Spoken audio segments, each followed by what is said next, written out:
Hello, ladies and gentlemen. Welcome to the Spectrum Podcast. I am TG. I am waiting on my co-host James to pop up. If he pops on during the show, I'll put him on.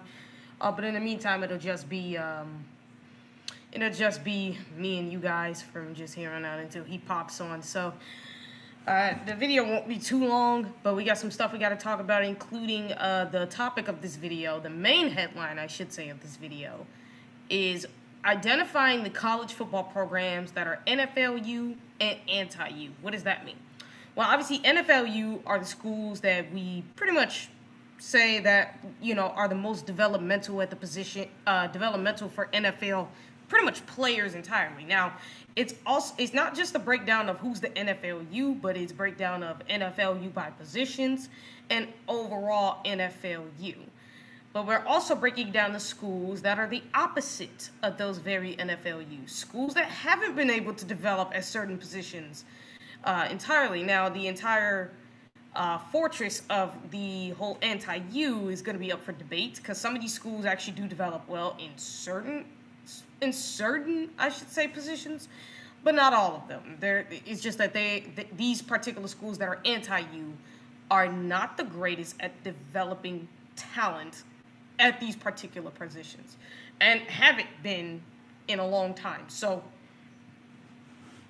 we're pretty much gonna break that down. But first we got a bit of NFL news that has come about, which is Dexter Lawrence from the New York Giants. He demanded a trade from the New York Giants in the last video I told you guys about when we were covering the NFL regarding the trade. And he got traded to the Bengals of all teams. I'm sorry, Eric, Eric Meek, I'm sorry if that sounds kind of hurtful, but it's like the Bengals aren't exactly a great defensive team, so I'm going to be real when I say it.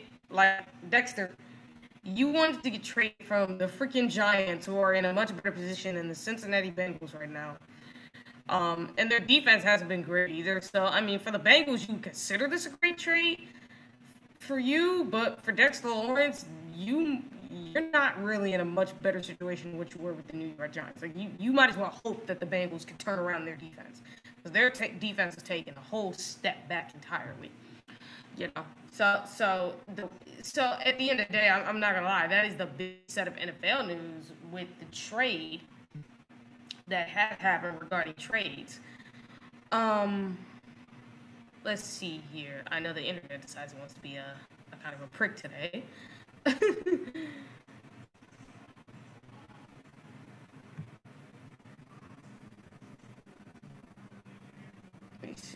me see.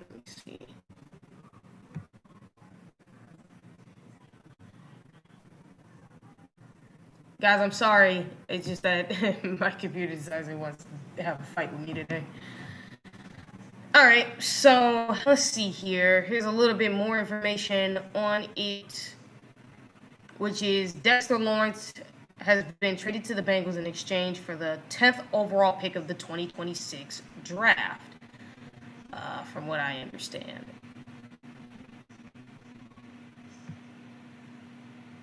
Yes, so he's been traded for the 10th overall pick of the 2026 draft, and Cincy gives Dexter Lawrence a one-year, $28 million deal. Or should I say contract extension, I should say. Yeah, that's... What is wrong with you, New Bengals, bro? Like, you should have kept this guy at least at like a 2-year deal, maybe 3 years at minimum, instead of a 1 year. But of course, you're gonna do that. But probably because he's probably gonna want to leave, and you don't want to waste assets on him, and you don't want to like trade and then go through all that. Even though if he does do that, you could probably get like a bunch of resources for Dexter Lawrence if he decided to do that. But of course, they chose not to do that. Let's see here. We got another. Okay, so another set of NFL news is the Titans are expected to pick up offensive lineman Peter Sorokowski for a 5th-year option. So apparently this is one of the offensive linemen, I believe, from a previous draft. a couple drafts ago, because if this is his 5th year, it would be about a couple of drafts ago, if I had to take into account. Sorry if y'all hear my dog. And if yeah, this is offensive lineman from like a couple of drafts ago who's getting a 5th year option, and that's actually pretty good. For them, I guess. Let's see here. Oh, C.J. Stroud. Here's another one. It's about C.J. Stroud. Texans Trent Brown expects C.J. Stroud to be better in 2026 than he was last year. Everyone is so quick to throw people away is obviously his line. He's not wrong because people... And here's the reality, too. Hold on, guys.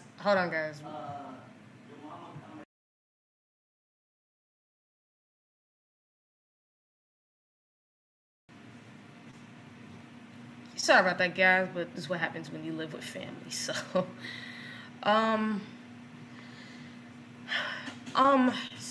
So Trent Brown basically. So again, with C.J. Stroud, as like I said, hold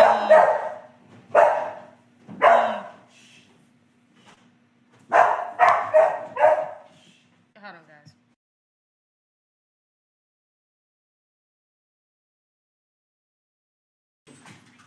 I'm sorry about that, guys. My dog be barking so dang loud.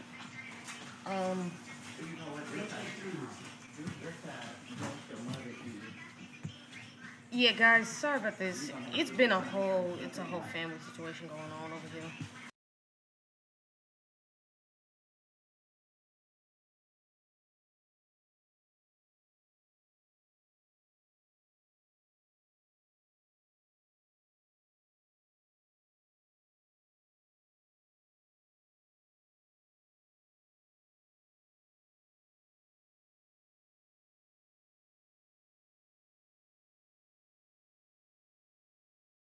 All right, yeah, guys, sorry about that. It's unfortunate kind of stuff going on in this house. I'm gonna fix my desk angle so this way I gotta keep cutting off my camera.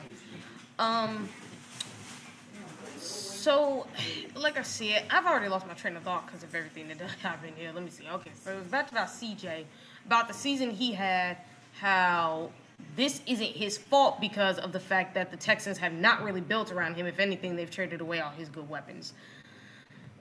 Again, guys, I'm so sorry about the interruptions, but this is just what happens when you're with family. It's like constant interruption after interruption after interruption. It happens so much. I'm trying to figure it out at some point. I'm gonna figure that out somewhere, some way, somehow. I'm gonna figure it out. But now another set of NFL news that has come into my eye here is about Steelers. Cameron Hayward has a message apparently for Aaron Rodgers, asking him or really asking and hoping that he comes back to the team in 2026. Cam, I love you, but you should not want him back because this man is too much of a distraction after a while. Let me be real when I tell you this. I don't know if you would want him back as a quarterback given how old he is. Now, I can understand from a rebuilding phase, yes, you might want him to be back there, but the reality is you guys are you guys made it to the playoffs under Mike Tomlin and Kevin Colbert, who now works for Ohio State because of the ability for the Steelers front office to select good players.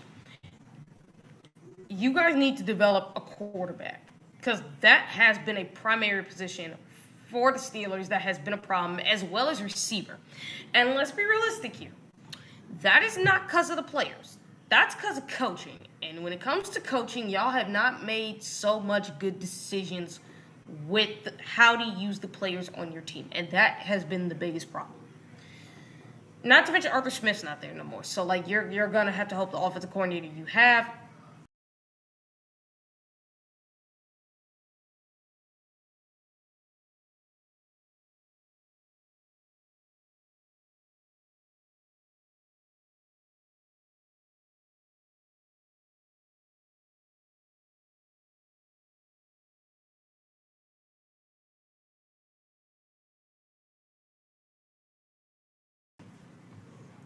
Guys? Alright. Hold on, everybody.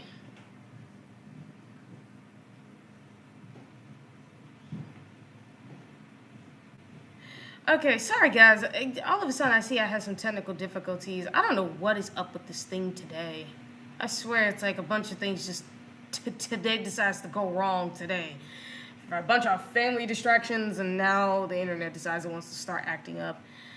If you guys didn't hear me, I was talking about the Steelers, Cameron Hayward, one of a former Buckeye, asking Aaron Rodgers to come back.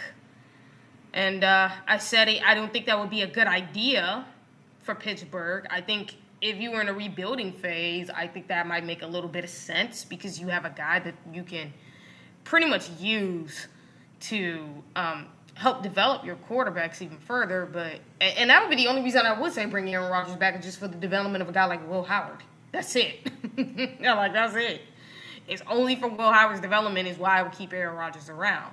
Like, if you're expecting to win games with him a lot, especially with Mike Tomlin gone, like, you want to see how this whole thing plays out. Because the only reason the Steelers have been able to stay at the top is because of the fact that you have a competent front office that knows how to pick good talent. So, at the end of the day, if you ask me, no. I don't know if that is a good idea. I've already wrapped up my thoughts about C.J. Stroud.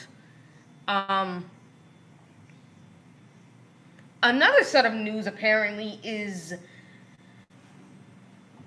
the fact that Mason Smith, the Jaguars' defensive tackle, has been traded to the Atlanta Falcons for Ork-Horo. I think is how I pronounce his name. So apparently they have apparently this is another set of trade that is going on. Texans defensive end Will Anderson Jr. has agreed to a 3-year, $150 million extension. Okay. Will Anderson Jr., he deserves it. He's been great in the NFL. Him and that defense have been doing their thing, so at the end of the day, you can't be mad at the fact that the man is getting the money that he deserves. Well deserved.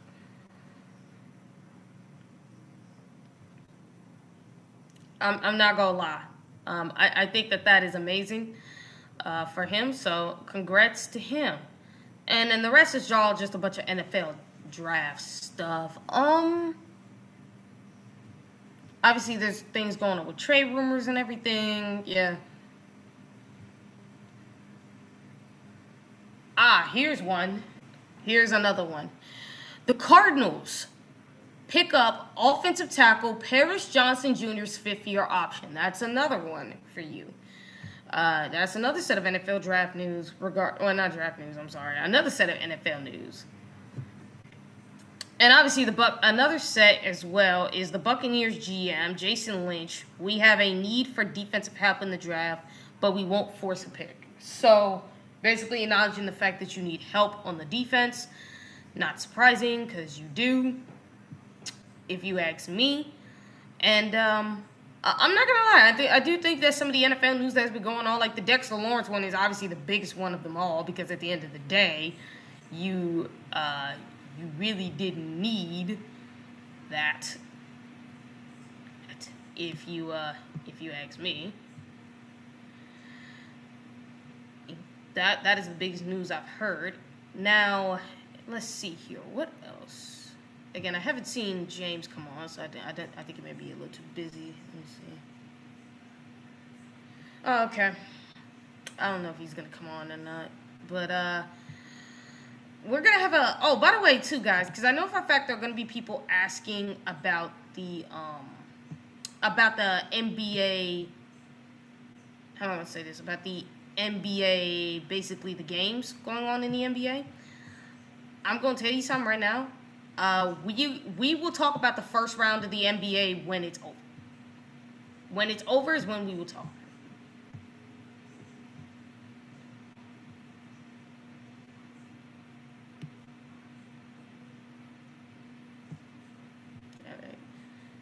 So I'll let you guys know that now. Like, when the NBA draft is over, we will talk about it. Alright, so guys, I'm just going to put together some of the final touches. There is a bit of NBA news as well, though, is regarding Kevin Durant. He got injured. He didn't play the first game against the Lakers. So I will tell you that now that is a bit of NBA news that have been going on for a bit as well. Is that, let's see, has there been any other NBA news?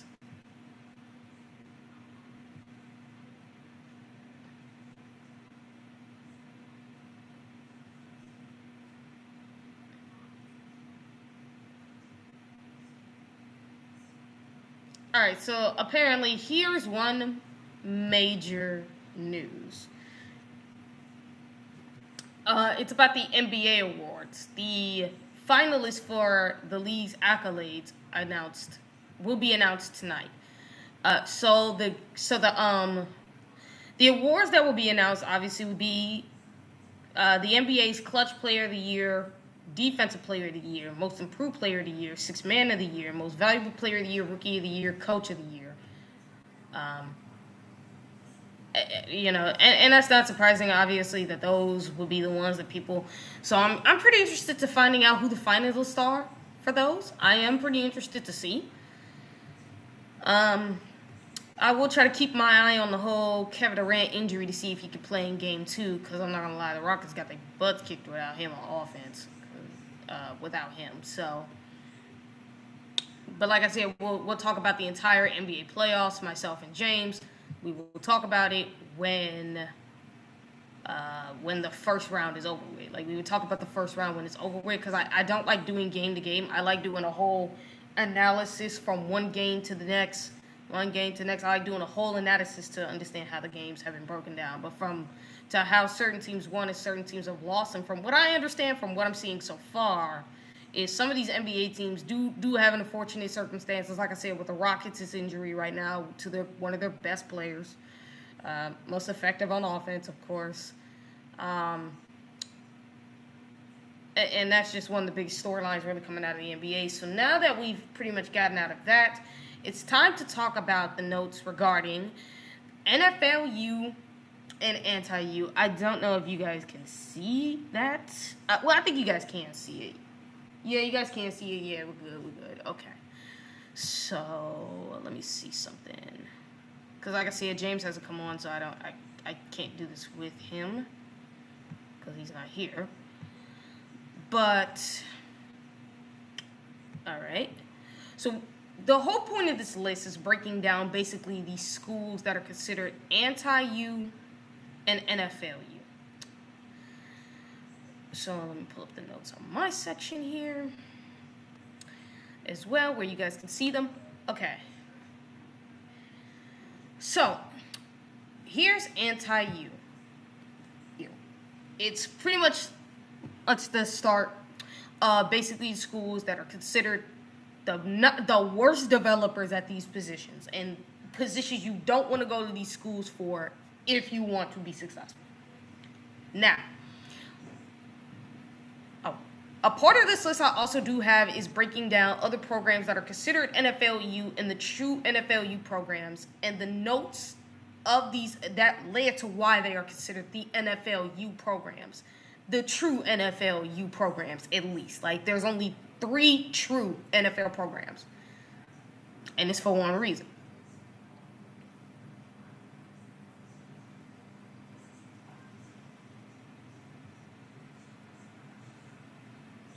Let me see here. Oh, and apparently I actually ended up putting somebody on here. Apparently. Wait, actually, now I'm going back kind of looking at the other programs considered. I will let you guys know this now. I forgot to put one particular school on this on the list of those I have, but I'm gonna tell you they belong there, surprisingly. So let's start with the anti-U programs, aka anti-quarterback U. The 2 schools considered for this are Texas and FSU, because yes, while Texas has had 2 good quarterbacks, the entire history of their program is they have not been great. If anything, their quarterbacks have been very substandard in the NFL for the most part. Now, I think that is going to change. I did think that was going to change with Steve Sarkisian, but it hasn't, considering Quinn Ewers has not looked the part under him. And again, I think if Quinn Ewers was here at Ohio State with Ryan Day, I really do believe he probably would have been an NFL quarterback right now. But considering how he's looking in the NFL, yeah, I mean, it kind of makes all the sense in the world because Texas has not had a great quarterback since Vince Young. So it's it's not surprising. FSU, Jameis Winston would have been a great. You would think that man would have been a great quarterback in the NFL. I'll tell you this: he had a good career as far as being in the NFL for as long as he was and being a backup. I'll say that now. But outside of him, FSU does not have a great stretch when it comes to quarterbacks. If anything, they're considered the worst as well right there with Texas because they haven't had great quarterback play in the NFL either overall. So, and guys, before you consider this is an all-time list. So it's not just up from the 2000s to now. It's all-time, which means what have these schools done all time? It is. Now we go to wide receiver U, or should I say anti-running back U, as a matter of fact, because I'm going to skip over wide receiver U. But anti-running back U. That scum is what we call Michigan. Michigan. The Wolverines have not been excellent at developing running backs. They've only had 2 good running backs in their history in the NFL. The rest of their running backs have been absolute dog horse. And let's be real, the 2 running backs they had that have been successful in the NFL were around before I was even born. So, I mean, that should tell you everything you need to know. But Michigan has not had the greatest history of developing running backs, so any running back that goes to that school needs to understand there's a good chance you won't have a long NFL career. I mean, look at Blake Corum, for example. He's not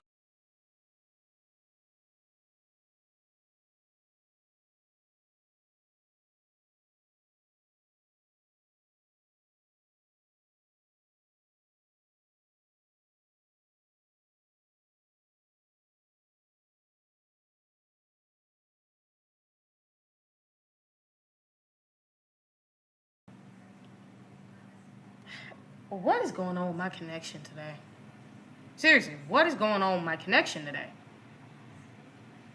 I am so sorry, guys. I was talking about Michigan. Like I said, they haven't done great at running backs, but they're not. But that's not the only place they haven't done great. Because now that we can get down to, we can go to down to anti-wide receiver U, and that would be Tennessee and Michigan. It's not surprising either that Michigan and Tennessee are both here. Tennessee has never been able to develop good receivers. They've had maybe 1 or 2 at the same time, and this was like years before any of us were ever born. But when it comes down to it, with particularly this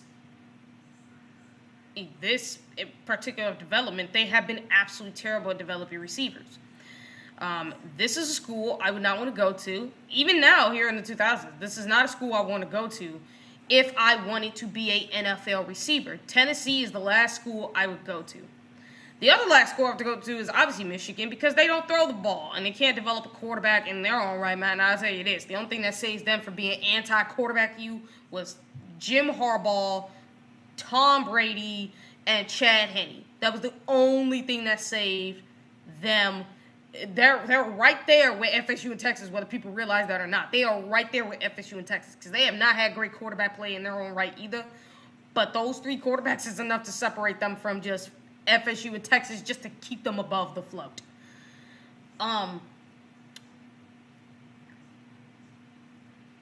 Yeah.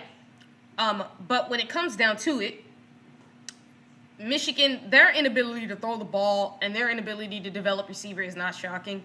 If you guys actually watch them and you actually pay attention to how they develop players, you will realize that the only good place they have is at offensive line, tight end,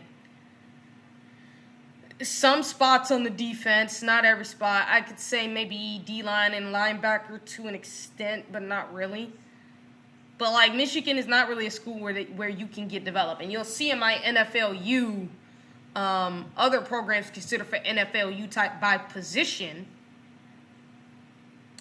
that they're not on this list a lot. Because like I said, I have other programs considered for NFLU by the positions, obviously, and who are the true NFLU programs. And like I said, I did miss one in particular with these notes, I should say. I could probably update it now that I think about it. Because, like I said, I can tell you guys right now who's considered for these positions. Because I forgot to put them on here a couple of times myself. So let's see. Hold on, guys. Give me a minute. Because, like I said, I did forget to put them on here.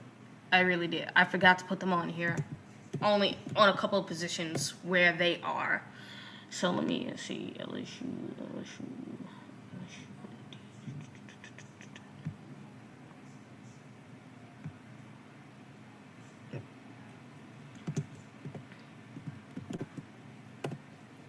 Make sure.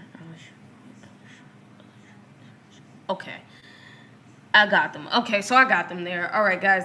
Sorry about that. I'm explaining that in a minute. But, when it comes down to it, wide receiver U, when it comes to anti-wide receiver U, don't go to Bama, don't go to Tennessee, don't go to Michigan. Anti-tight end U. Now, it's funny, Texas and Tennessee find themselves on here twice as well, at the same position of tight ends, because they have not been able to develop great tight ends really ever. They don't have any successful tight ends that you could think of, other than if you go back in the day, before anybody was born. They've never really been able to develop good offensive linemen, ever, really. And it's very disappointing when you think about it. How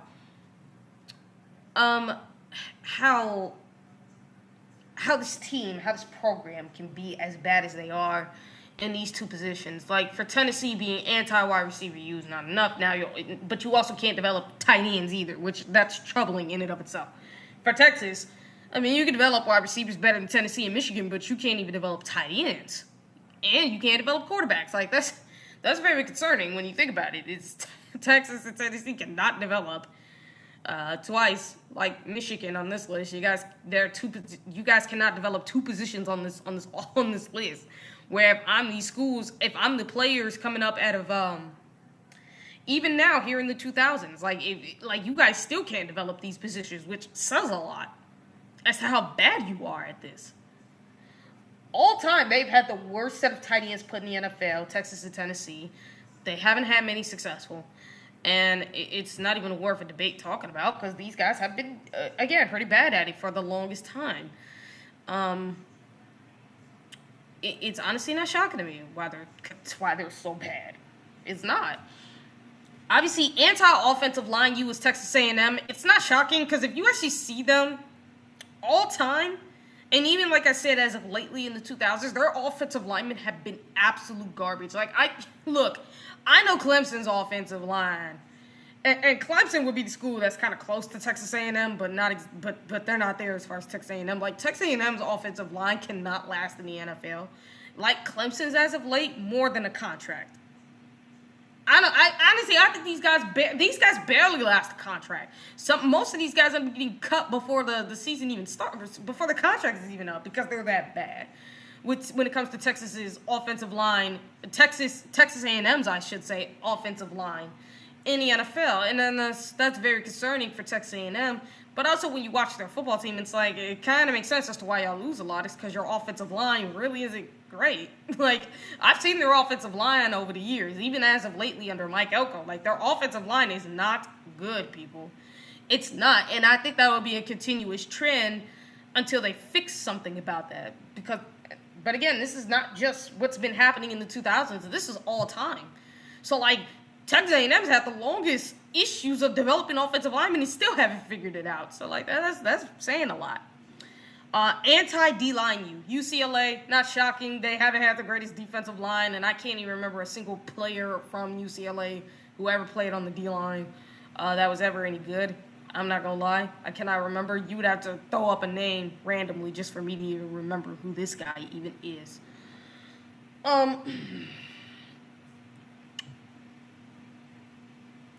Anti-linebacker youth. Florida, not surprised either. They haven't been great at linebacker development all time either.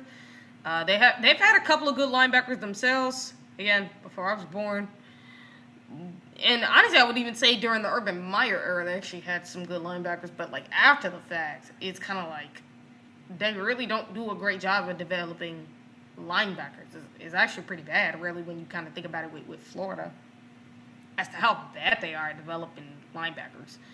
And like I said, it's really, man, a lot of these schools really do gotta fix this. Anti-defensive back youth. Now, you'd be surprised that Nebraska's on this list. Like, out of all the schools I would have figured, and trust me, there are a couple of schools I would have figured before Nebraska, but Nebraska being on this list kind of tells you that they've been horrible at developing defensive backs. And when I've gone back through their history, they really haven't had any successful defensive backs in the NFL. So, you know, like, I do think this is a telltale of, you know, Nebraska needing to figure it out. And even now, like I said, when you can even look at it now, they still don't have great defensive backs. So, like, they haven't figured that out yet at all. And, more importantly, you know, it comes down to the effect of the inability to develop at those positions is why these schools pretty much aren't successful, really. And it also comes down to a multitude of factors, such as coaching, because whoever's coaching y'all at these positions, y'all tend to make bad hires at these positions. It says a lot. Now, we can head to the NFL U list. Now, for quarterback U, it's considered Oklahoma. Running back U, Alabama. Wide receiver U, Ohio State. Those three I'm going to start off with. Now, Oklahoma first. It's not surprising, actually, because their quarterbacks have actually done pretty fantastic in the NFL. Most recently, Baker Mayfield. So if I were to pull up, let's see here. Let me pull this up. Let's see here.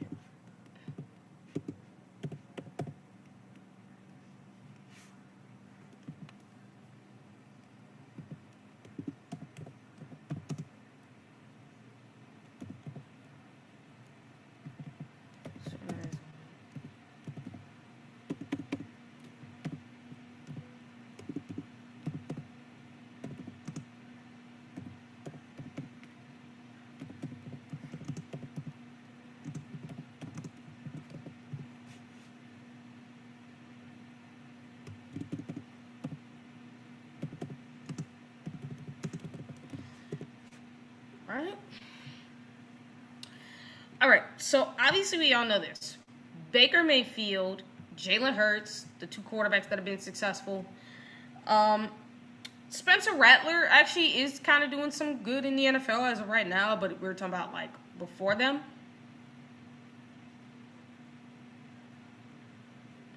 And please do not let my Wi-Fi give out again. But other quarterbacks considered, other than Jalen Hurts and Baker Mayfield, obviously, and we're talking about all time in the history, are Landry Jones, who was picked up by the Steelers as a backup in 2013, Sam Bradford, who was the number 1 overall pick back in 2010, Blake Bell, who was a 3-time Super Bowl champion with the Kansas City Chiefs, and Troy Aikman, of course.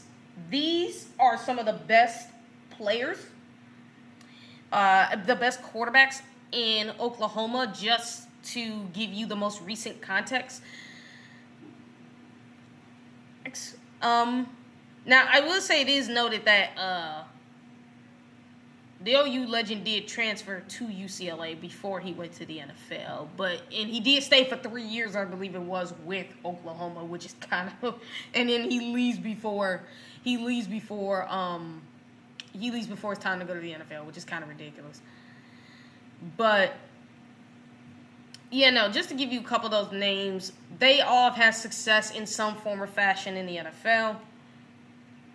And there are even more historical names. I'm not going to name them all as of right now. But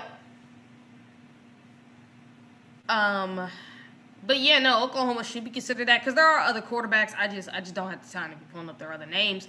For Alabama, they're considered running back Q. It is not shocking why. Derrick Henry, for God's sakes, I mean the man is freaking a beast. Jahmyr Gibbs, and if I'm not mistaken, they also have. There's another set of running backs they've had as well. Let's see here. So let me go back. So let me go and pull up their running back list.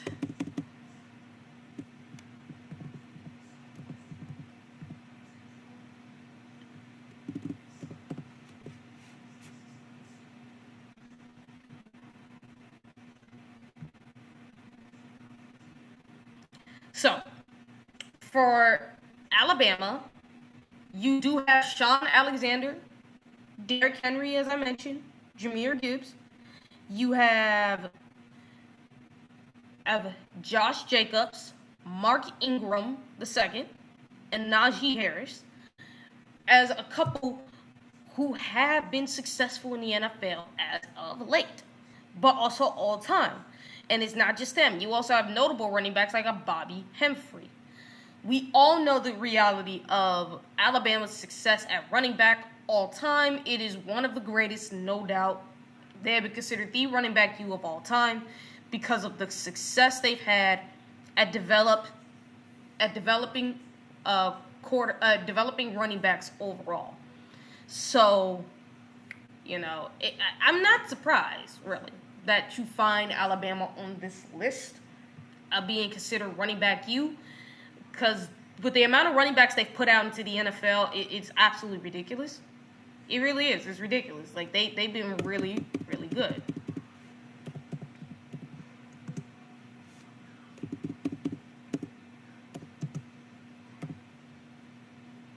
It's absolutely truthful.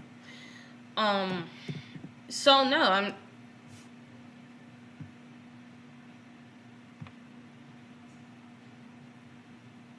Oh yeah, guys, by the way, another quarterback I forgot to mention. Matter of fact, no, I'm not even gonna bother talking about them. But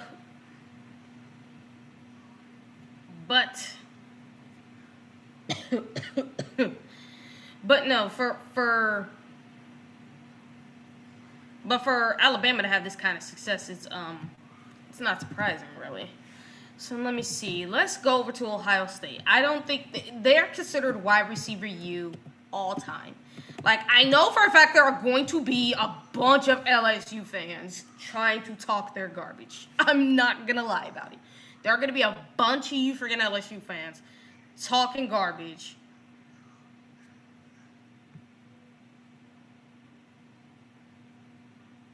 There's going to be a bunch of that. I already know. I can see it right now. I can see it right now that a bunch of you are going to be talking all kinds of trash as of right now. You're going to be talking a hell ton of trash. So, let's start. Shall we? Let's talk about what Ohio State's considered wide receiver U all time above any other program. It's because they have had a generational set of talent. Yes, they haven't had a lot of first-round picks. Guess what? Well, let's say this.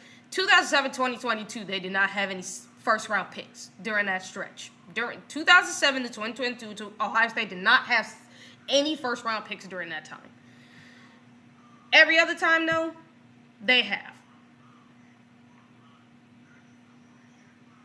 Now, who are the wide receivers in the question, right? Well, obviously, most obvious, Chris Carter. Another one, Paul Warfield. Most of you may have never heard of him. Paul Warfield is a former Ohio State Buckeye, whether you guys know it or not. I didn't know this until I had looked him up. Y'all would be surprised with some of the dudes I looked up. He is considered one of the greatest receivers of any era. He's an 8-time Pro Bowler, 2-time Super Bowl champion, and a member of the NFL's 100th anniversary all-time team. So the fact that the Buckeyes had this guy, and let's talk more about this guy.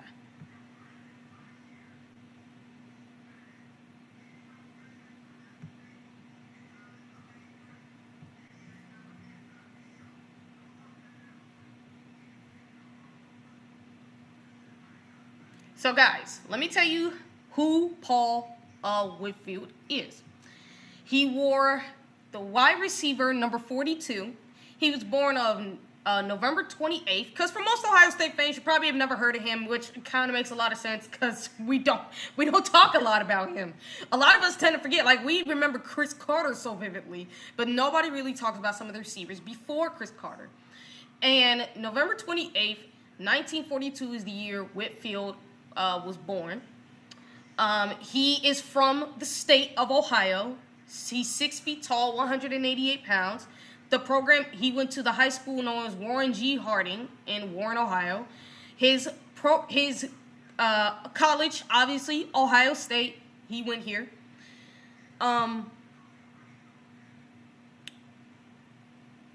He was a first-round pick in the NFL draft in 1964 as the 11th overall pick. He did go to the AFL draft as a 4th-round pick in 28th at the same time, though, which is kind of confusing in a sense as to how their draft process worked out there.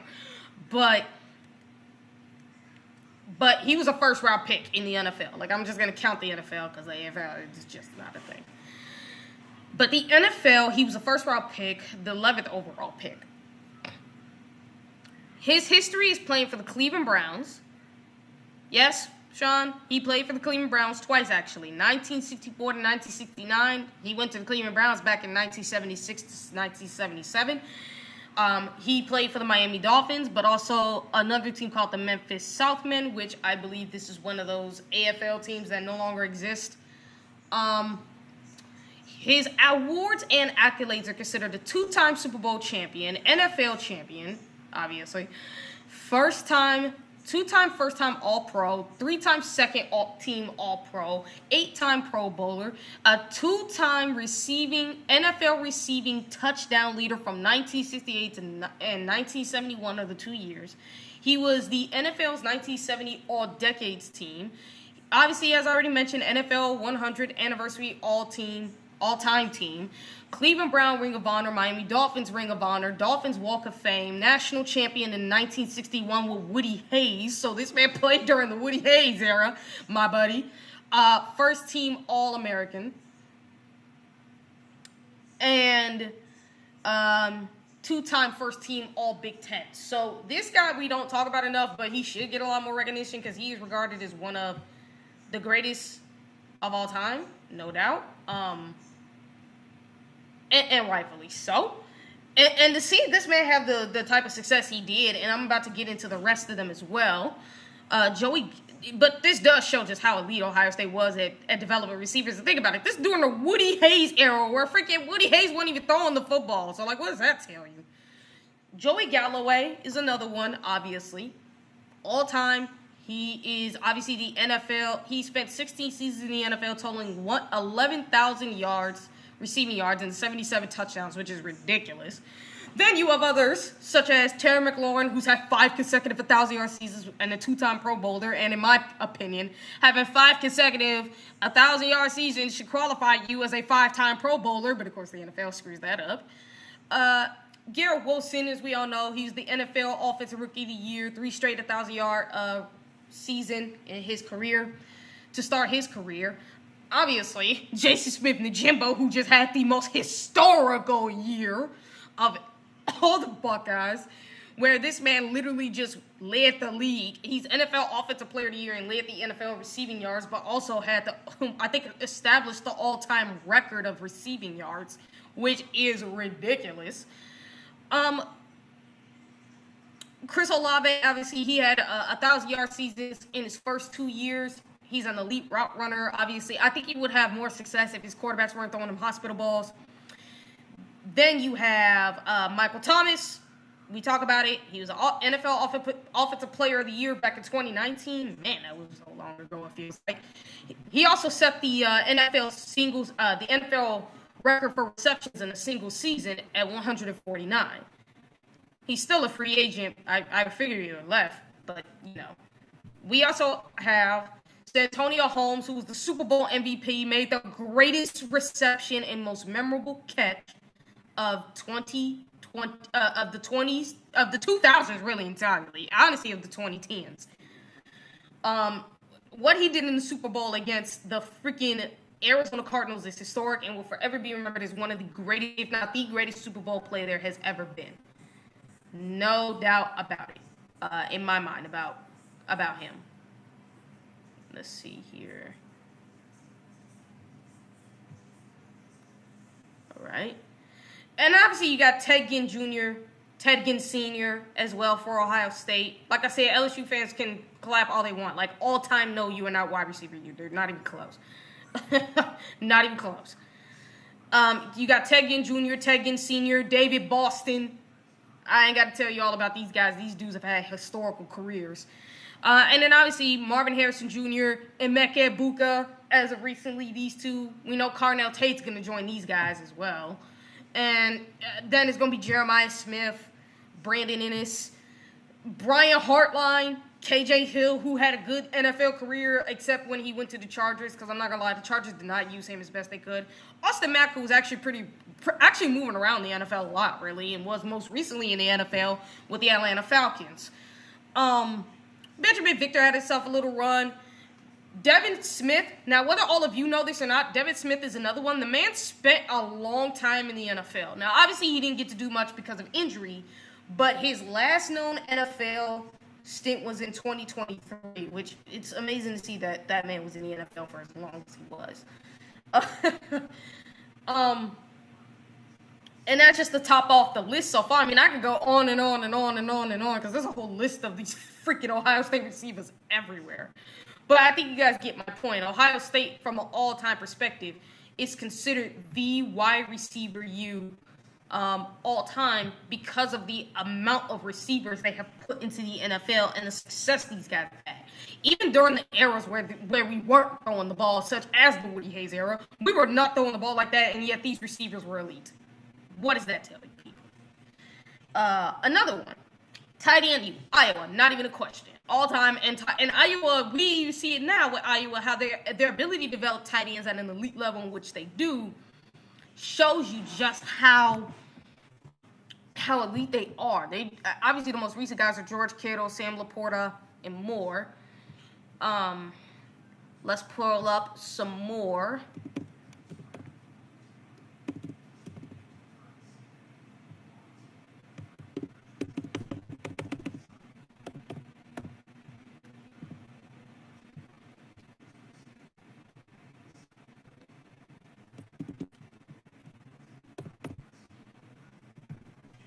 Alright, I'm going to pull up the list real quick for you guys so you guys can understand. So, obviously, the guys you have in George Kittle, TJ Hawkinson, Sam Laporta. Another guy that you do have is Dallas Clark. He's a tight end, Super Bowl. He's a Super Bowl champion. He played for the Indianapolis Colts, the Buccaneers, and the Ravens. It's back in the day. If I'm not mistaken. Yes, this was back when Peyton Manning was playing on the Colts offense. And when they won the Super Bowl during that era. He's considered one of the elite tight ends. Noah Fant, currently of the Seattle Seahawks. He's another one. Another set of tight ends you also have is Scott Chandler, Tony Moke. I don't know. I'm sorry if I'm pronouncing his name wrong. For Iowa fans, like I do not know how to pronounce this dude's name. It's spelled so weird. Last name, I should say, is spelled so weird. Tony Moke. And Brandon Myers as a couple of more.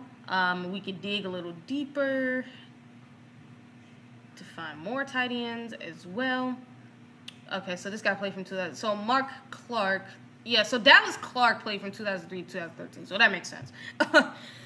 So here's another one. So, okay, so here's a little bit more. You have Marv Cook from 1989 to 1995. He's a two-time Pro Bowler from the New England Patriots. He's actually one of the most dominant receiving threats from Iowa, obviously, during this time. You have 1985 to 1996 with Jonathan Hayes.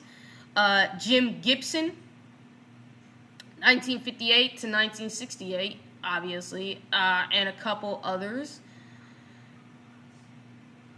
such as Eric All, who got drafted to the Cincinnati Bengals, who's actually doing pretty well, which is not shocking in any sense.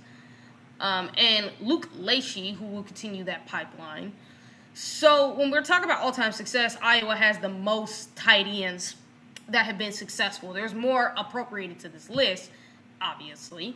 I'm not going to go down them all, but you know what I mean, which is the fact that Iowa has been this successful at developing tight ends is not shocking. They've always been good at this.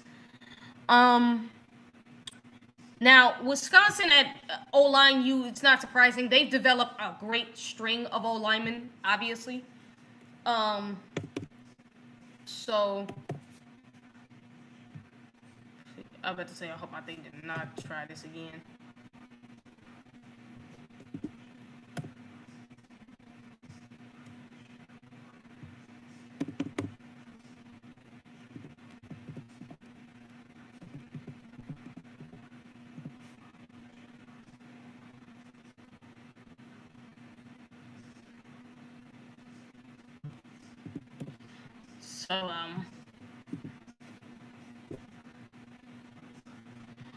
So let's go through the list of Wisconsin O-linemen that have been successful. Because no matter how bad Wisconsin's been, their O-line have actually been pretty damn good.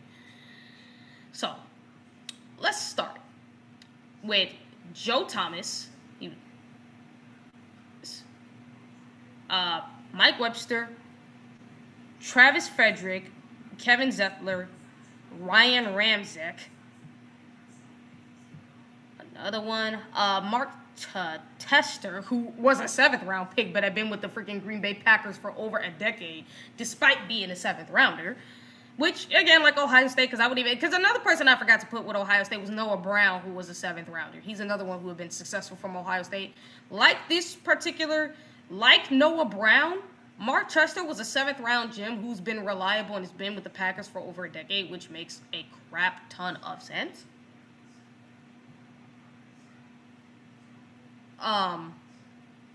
You have Paul Grubber. I'm sorry if I pronounced that name wrong. Kevin Zeisler, Mark Tester, as I already mentioned, Rob Harvenstein, Ken Bomack, Tanner Borcolini,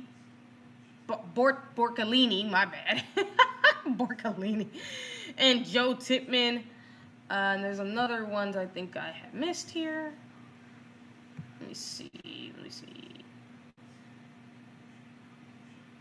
Did I say Craig Ubik? I think I said his name. If I didn't, Craig Ubik is another one. So, given the success of Wisconsin offensive linemen, and even the most recent success, because they got a couple of guys that might be standing out at offensive line as of late, it won't be surprising, honestly,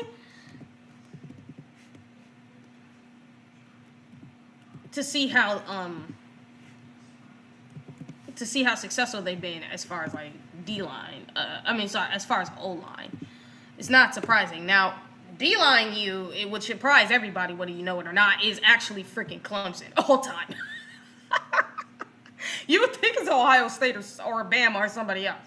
No, the top D-line is considered to be all time is considered to be Clemson. Obviously, Dexter Lawrence being one, Christian Watkins, Vince Baisley, Grant Jarrett, Cecile Farrell, Michael Dean Perry, William Refrigerator Perry. Oh my God, what is these names? Shaq Lawson, Austin Bryant, Tyler Davis. There's a couple more I can go down here for Clemson, which it's kind of ridiculous to think too, because it's like they got this many ridiculous D linemen in here. Oh man, they are ridiculous. I'm not gonna go down this goddamn list, but I think you guys know what I mean. Let's see here. Let me finish this off. Trevor Price, Chester McGlockton. Oh my God. What is these last names?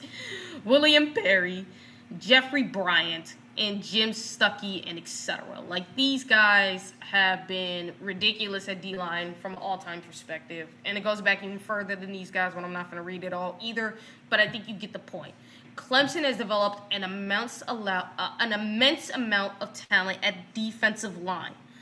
That's why they're considered the D-line U. Number one overall over anybody.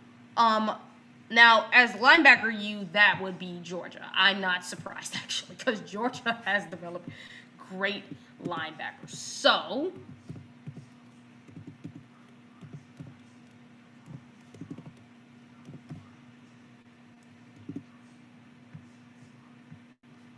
let's talk about Georgia's and start going off of them.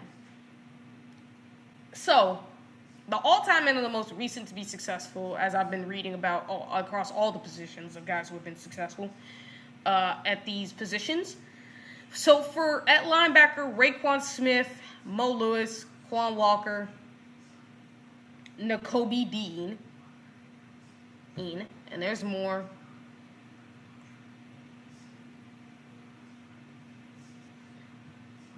Justin Houston. Not surprising, Justin Houston's been amazing, honestly, throughout his entire career. Thomas Davis, Mo Lewis, Randy Godfrey, Leonard Floyd, whoosh, Jesus Christ, Jalen Walker, goddamn, David Pollack. I don't think anybody, I'm never going to forget him, because this man is Georgia just to the fullest. David Pollack, the same guy you guys see on his YouTube channel who be breaking down all about college football. This is the very same guy. He was also the same one on ESPN before they got rid of him, which I will never understand why. Leonard Ford, Bill Stanfield. Let's see here. I already said Coy Walker. So yeah, I mean, I can talk about more of these NFL linebackers, but I think you see my point. There are a couple more. I'm not gonna go down it, but they have a really deep history at linebacker, as far as being linebacker U, which is why they're considered to be that all time.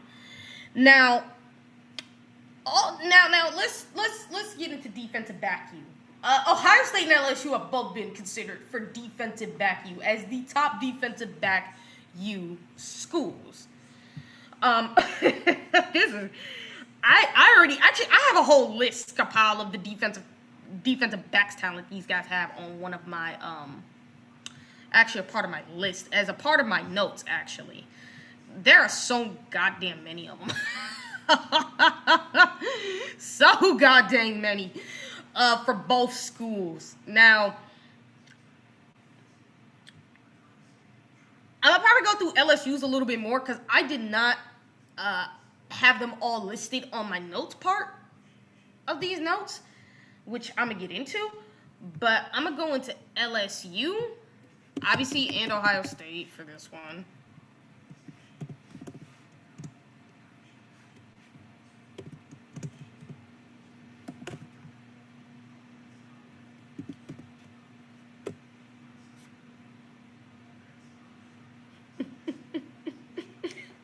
Both, this was super funny, guys. This was super funny. Ohio State and LSU have exceptional track records of producing NFL backs, both frequently claiming defensive back U, aka defensive back university title. Ohio State leads all programs with 66 defensive backs drafted all time, including 33 since the 2000s, which is ridiculous. And that's another part of my because, like I said, I got a lot of them listed on my notes. I just don't have them all. Oh. And it's kind of funny to see that Ohio State has that many drafted. Whereas, like, LSU is actually second to them all time, but I believe 50-something, including, I want to say about, like, 25 of the defensive backs that have been drafted since 2000s, which, like I said, they haven't had great defensive backs in a minute as of late. I'm not gonna lie, they haven't. But there's a reason why they're second and why they're considered it all time. Like, I'm not gonna get. Let me tell you something. I'm gonna list as many of them as I can because I got so many listed for Ohio State already.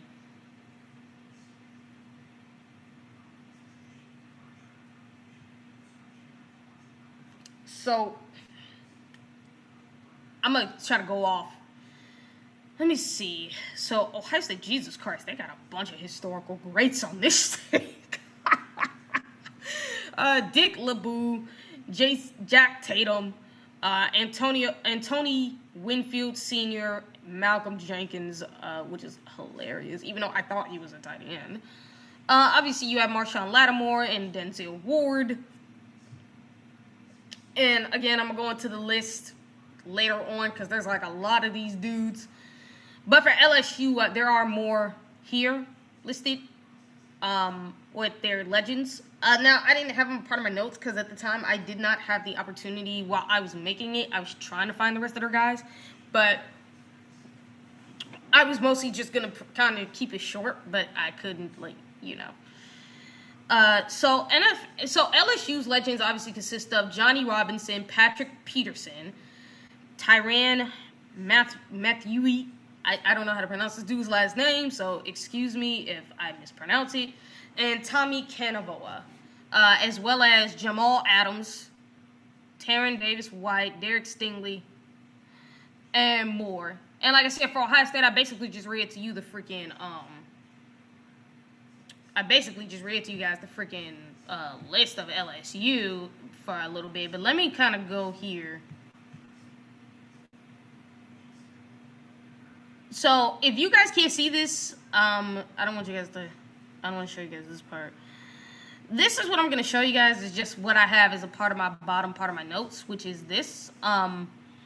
It's pretty much Ohio State's talent at defensive backs, and I have them all listed right here, so let me just kind of go through it.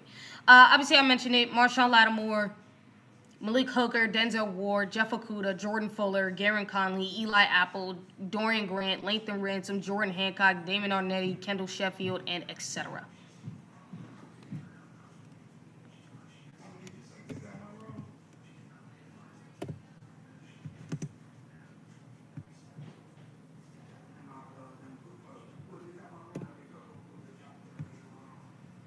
So, for anybody who kind of might want to ask here, like, yes, both schools are considered defensive back year.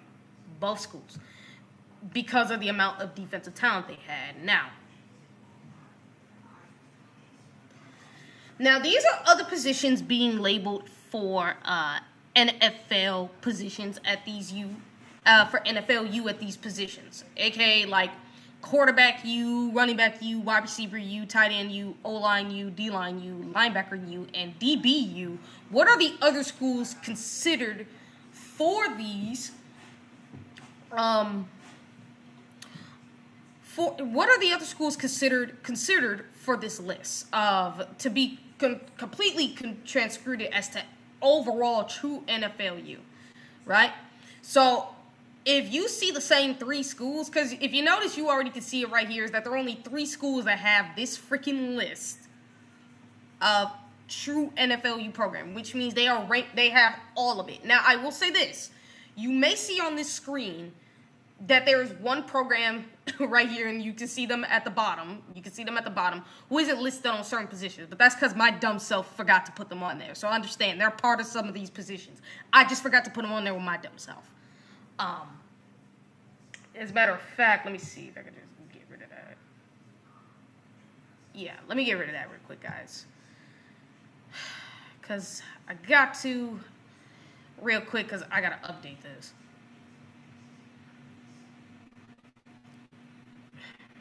Come on, don't stop being stupid with me today. Okay. So, give me a second, guys. Let me kind of download this.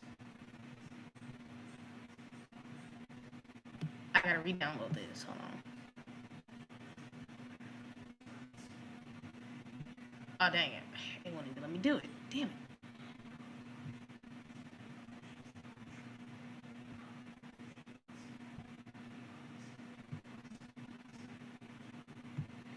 Yeah, okay, so I see. Yeah, it won't let me re-download it because I already got it.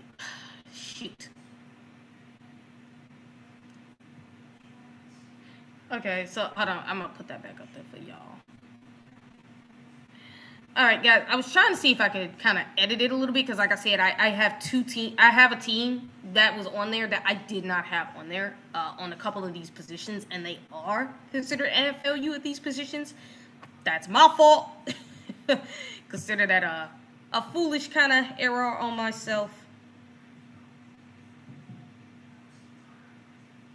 Let me see. Can I get it put back up there? Assuming they haven't downloaded too much to a point where I can't find it.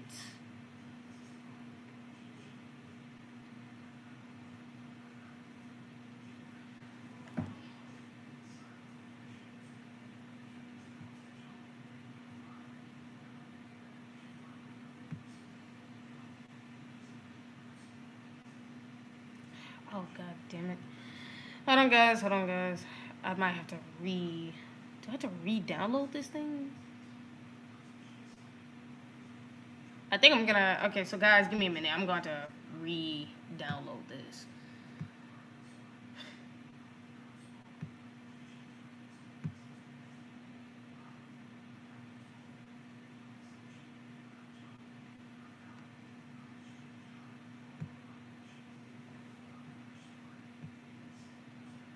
Alright, guys, give me a second.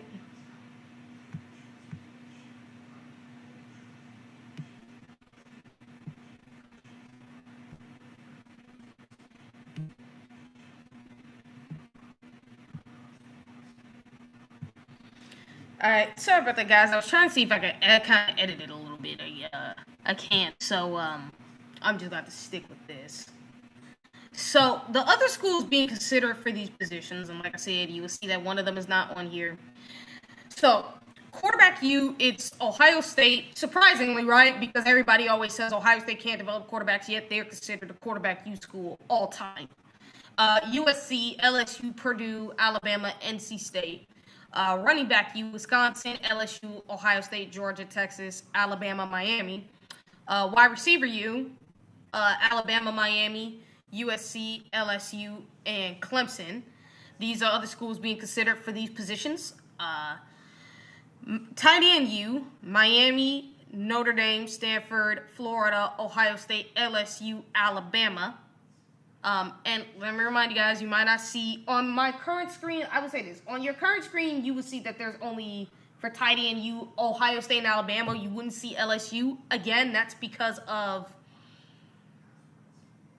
the file, because like I said, I forgot to put LSU there at tight end U. I also forgot to put them there. You would notice they're not there on O-line U or D-line U, but that's because that is my fault for not putting them there. So, that is my fault for not putting them there. That is my fault. So, understand, they're on this list as well. I just did not put them there. That was my fault. So, let's go through the rest of the list. So, obviously, we all know O-line U, as I already told you, LSU's part of it. Ohio State, USC, FSU, Notre Dame, Alabama, Oklahoma, Scum, along with LSU. D-line U, Ohio State, LSU, Penn State, Pitt, Alabama, Georgia. Linebacker U, Alabama, Penn State, Ohio State, LSU, USC, Miami. And then defensive back U, Alabama, Florida, Georgia, Texas, FSU, USC, Texas, Virginia Tech, and Miami. And I'm talking about the Hurricanes, obviously. And if you notice, there's three consistencies, which is Ohio State, LSU, and Alabama are the only three schools who appear on this list across all the positions. And that includes the ones where they are the main where they are the main position U's of their particular at the top. So where you see NFL U, where they're the main positions, and then when you see where they're considered across all the other parts of the NFL, they are considered all position U across the board. And which is why I have them listed here as the true NFL U programs from an all-time perspective. Because they are considered all-time the three best programs to get talent from. Now again, LSU, as I've talked about it, they may talk some trash. It's like, well, if we from an all-time perspective don't match up to Ohio State, why would we be considered? Because you are. Even if it's just the most recent. But that doesn't mean you're in the same state. Because there is a list of wide receiver use schools all time. And it's listed in order, where Ohio State's number 1, Bama's number 2, Miami's number 3, USC's 4, you're 5, and Clemson is 6. So I'm actually surprised you guys are even in the top 5. I actually think Clemson might be number 5, actually. I really do. But it's just due to some history you guys have at wide receiver. Maybe not deep history, because the thing that separates you from USC, because here's the reality. You're not going to catch USC, you're not going to catch Miami, you're not going to catch Bama, you're definitely not going to catch Ohio State in all time. Because they have longer, deeper history at wide receiver than LSU does. They do. They have much deeper history. Much deeper history.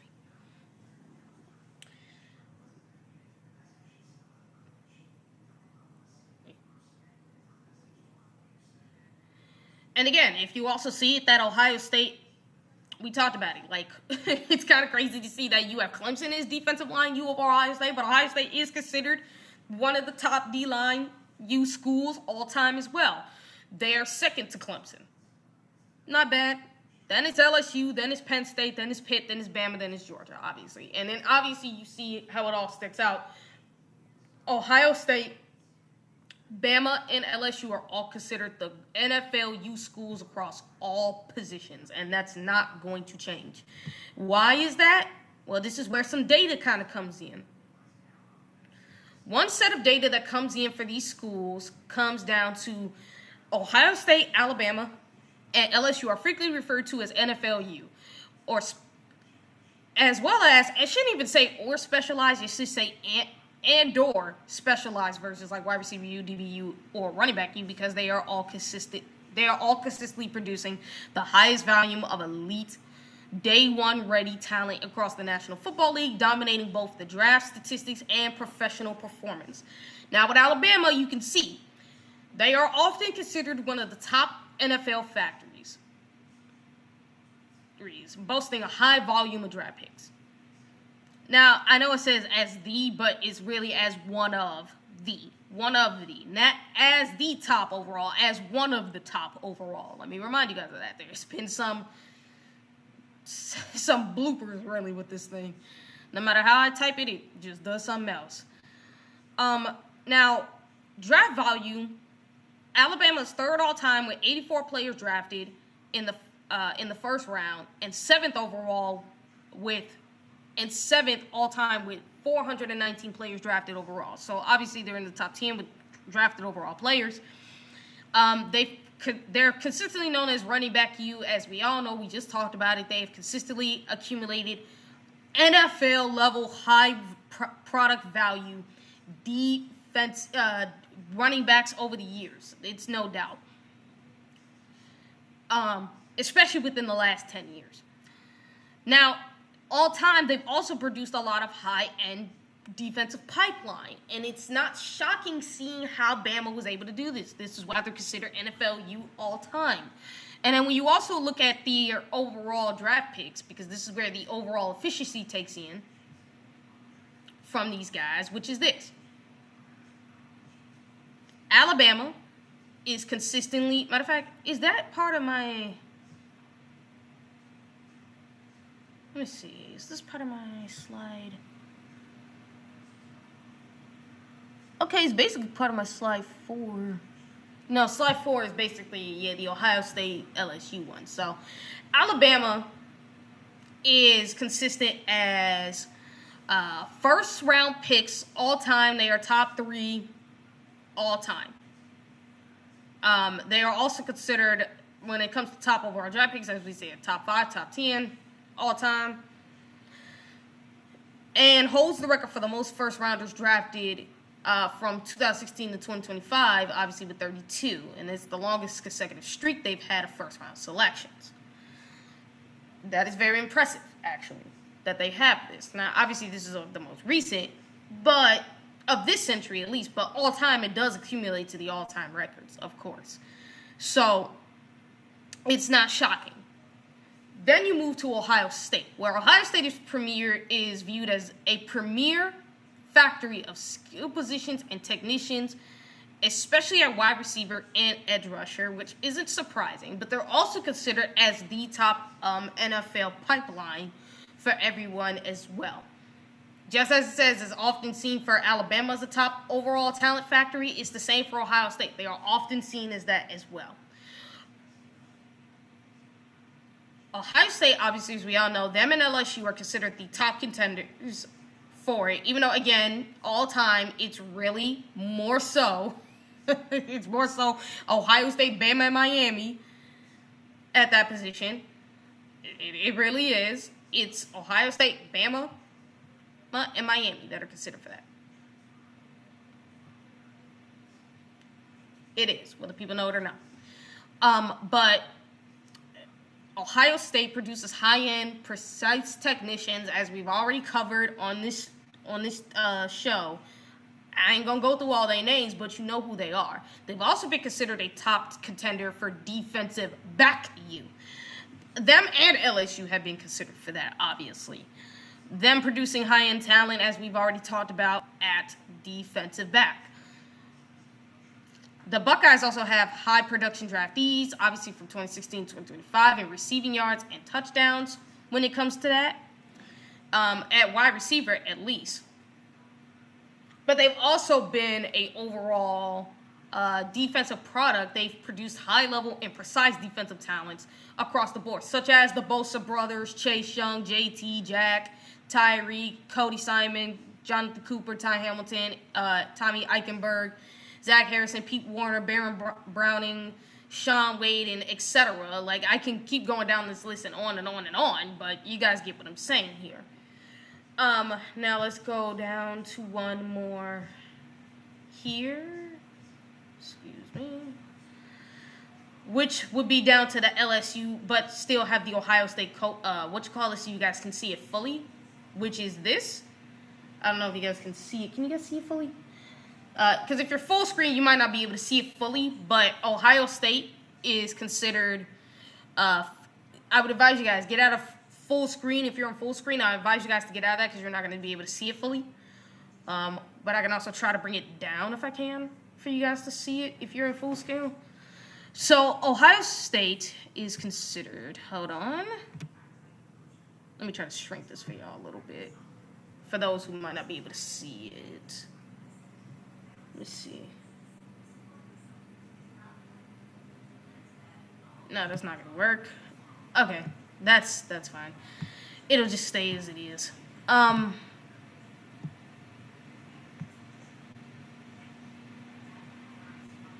Alright, so let me just read it here, because I was gonna try to see if I could fix it for you guys, but nah. So I'm gonna just read it. Ohio State Buckeyes, first round picks, first all time, not shocking, obviously. There are top 3 in overall draft picks, as we all know. Frequently top 3 in the nation, especially in the first round. Ohio State is considered the best school all around across all positions that have been drafted. That includes kicker and punter, which you'd be shocking given the fact Ohio State in like 5, 6... Bro, since 2020, Ohio State and kicker and punter has not... kicker more so. Like, punters Ohio State's actually been pretty good on since the 2020s. Like, I will say 2024 is where we started having punting issues. Well, no, not 2024, actually. No, not 2024. 2025, actually. 2024, we didn't have punting issues. 2025 is the most recent one we've had. Where we've had some punting issues. But, no, like, kickers, you'd be surprised. But, again, Ohio State has developed elite kickers over the years, all time. And, yes, these past 5-6 years hasn't been good for Ohio State. But, hey, you know, they may have finally figured it out with their current kicker. And then, obviously, you got LSU, where they're considered, obviously, a top contender for both wide receiver U and defensive back U, with high-level playmakers, high-level and explosive playmakers, of course. Now, obviously, we've already gone through the status of their defensive backs, like Derek Stingley Jr. and them. We've gone through some of their wide receivers, like Justin Jefferson, Jamar Chase, Brian Thomas, Malik Neighbors, Odell Beckham, Jarvis Landry. There actually are a couple more. As a matter of fact, let's talk about that real quick. Let me see the other receivers. Let's start.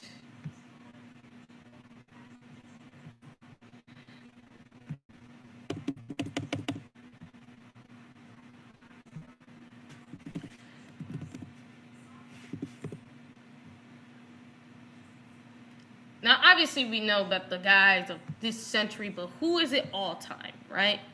There is another set of people. You got Dwayne Bowie from the Chiefs back in the 2010.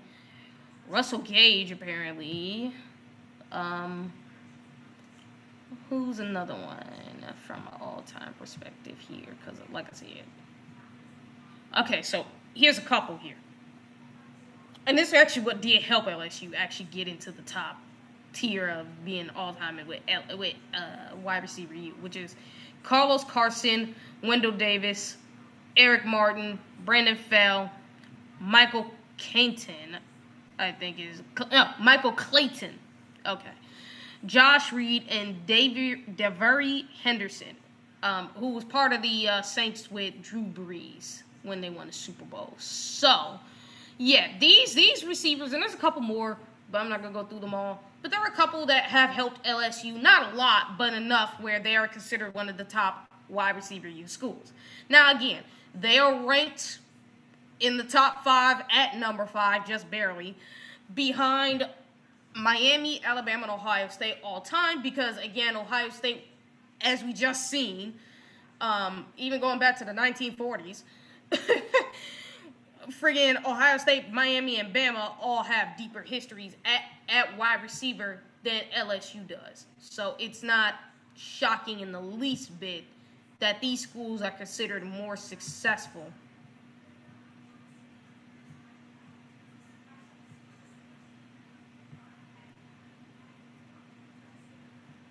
Yeah, all right. So it's not surprising that these schools are considered more successful. Honestly, not even in the least bit. It's not surprising in the least bit.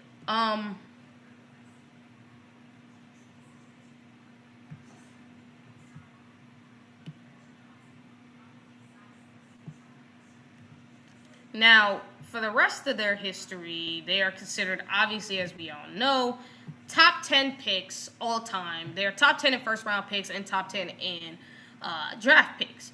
They consistently produce elite product, high-end talent, especially since the 2000s, obviously, but they've produced a lot of high-end talent even before then at multiple different positions as well, just like Ohio State, just like Alabama.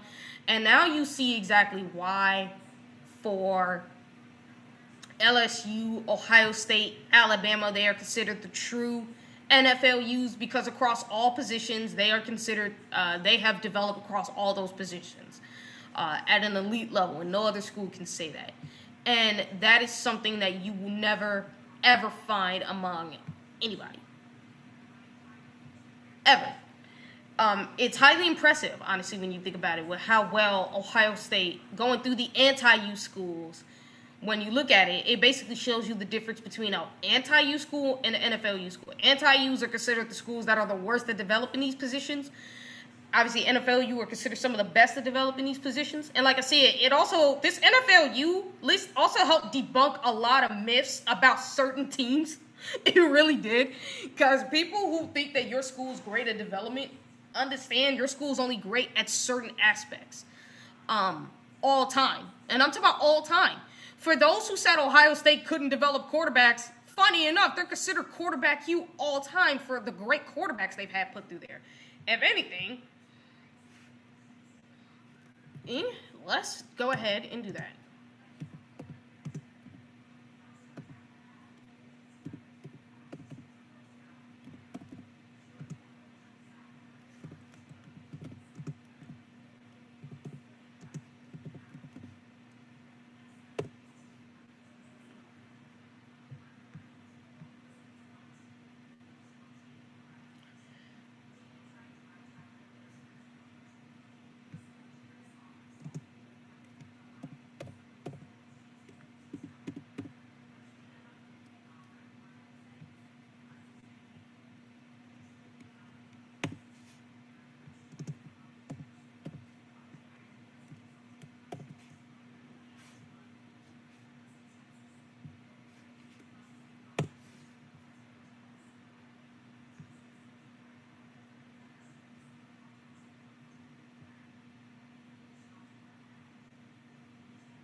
Sorry, guys. Sorry if this is taking a little longer. I'm just trying to show you guys. So, obviously, Ohio State has a lot of success at quarterback from what I'm reading here.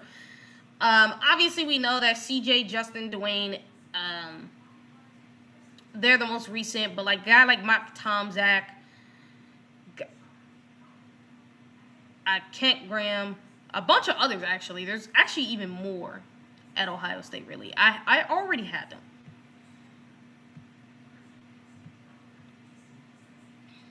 Hold on, because I think I pulled up the wrong thing.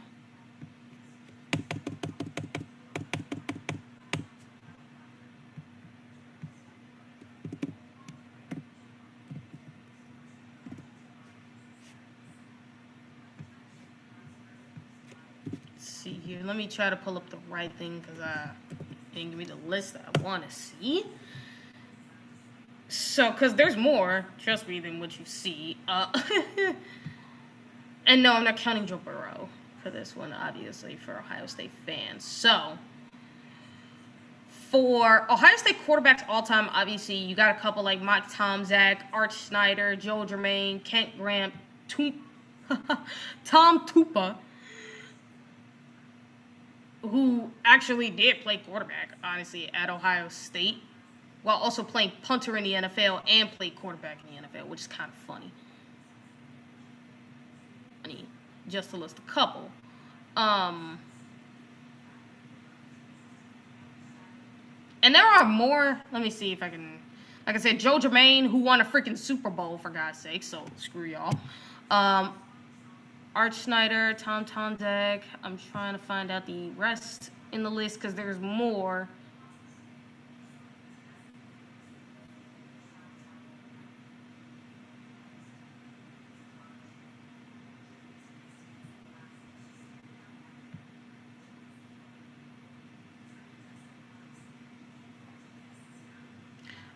Bobby Hoying is another one right here.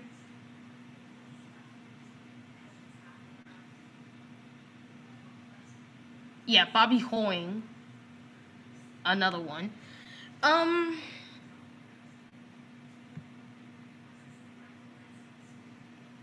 and then this is from back in the day. I'm trying to find the whole list. Don Scott, apparently. Yeah, Don Scott. He's another QB that went to Ohio State. There's more of a list and etc. I'm going to try to see if I can, because the list is out there. I found it the first time. I probably should have made that part of the thing, but I didn't. That's my fault. Let me see. Rex Kern, Don Leekema, Greg Hare, Cornelius Green, obviously. I cannot believe I almost forgot about him. And me and Sean did an interview with Cornelius. Steve Basari. Greg Frey. I'm not surprised, honestly. And then there's a couple more. So, Justin Zwick. Stanley Jackson. He's another one who went to the NFL. Kirk Herbstreit is one of the few who did not because he was so bad. Jim Kratos. Never could figure Kratos. Even though I wasn't born, I know of some of these people. And then there's like a bigger list of them right here. So yeah, I wanted to make sure I got them all just for me to understand exactly how many of them are here. I know the show has been running long, for goddamn sake. But that's all I can probably for you guys today. Hey, listen, guys, I expected my co-host to be here with me so we could talk about this. But obviously he didn't show up today, so it's unfortunate. But I'd love to see you guys again. Oh, 6:32. I got to end this before the show of the OHL Buckeyes, of the OHL podcast. Check those guys out after the show ends. Enjoy your show. Enjoy the rest of your day. I can't wait to see you guys on Wednesday with Eric and Chris for the NFL Draft Show. You guys can catch me on there with those guys as well. And on the next NFL show, on the next Spectrum Podcast show, I will be doing an entire breakdown of the blue blood programs of college football, all 8, listing them from the best to the worst. Or better yet, listing them from worst to best. Because really, I'm going to pretty much start from the bottom to the top, showing you how they all rank across the spectrum. And how I'm going to do that is based on 12 categories, as it was before people started just making assumptions. So I'll catch you guys later, and stay peachy. TG out.